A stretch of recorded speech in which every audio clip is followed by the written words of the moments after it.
Samantala, naglabas na ng pahayag si Davao City Mayor Sebastian Baste Duterte tungkol sa operasyon ng Philippine National Police sa compound ng Kingdom of Jesus Christ sa lungsod.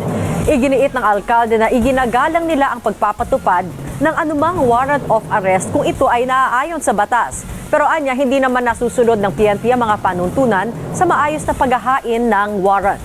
Sabi pa ni Mayor Duterte, gustuhin man niyang makialam, makikinig lamang ang pulisya sa PNP Chief at sa kanilang Commander-in-Chief na si Pangulong Ferdinand Marcos Jr. Humiling rin ng hinahon si Mayor Duterte sa mga kasapi ng KOJC, bagamat kinikilala niya ang karapatan nilang magprotesta at tiniyak na nananatiling prioridad ng lokal na pamahalaan ang kaligtasan at seguridad ng Davao City. Samantala, naghayag naman ang suporta sa PNP sa pagpapatupad nito ng tungkulin at batas ang Alyansa para sa Bagong Pilipinas. Binubuo ito ng Partido Federal ng Pilipinas, Lakas CMD, Nationalist People's Coalition, Nationalista Party at National Unity Party.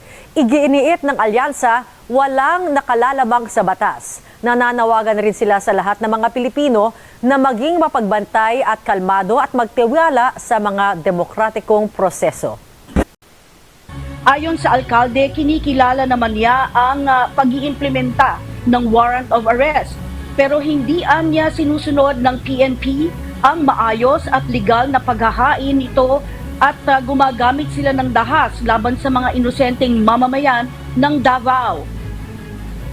Sinabi pa nito na gustuhin man niyang makialam bilang alkalde ay hindi naman daw siya makikinig o hindi naman daw makikinig sa kanya ang mga pulis dahil sa PNP Chief at Commander-in-Chief lamang susunod ang mga ito.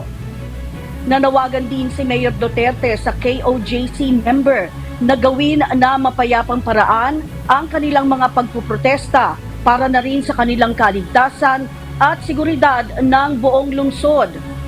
Sa huli, kinuwestiyon ng alkalde na ang di-otorisadong pag-okupa ng mga pulis at pananatili ng mga ito sa KOJC compound na nakaaabala na umano sa mga motorista at sa publiko.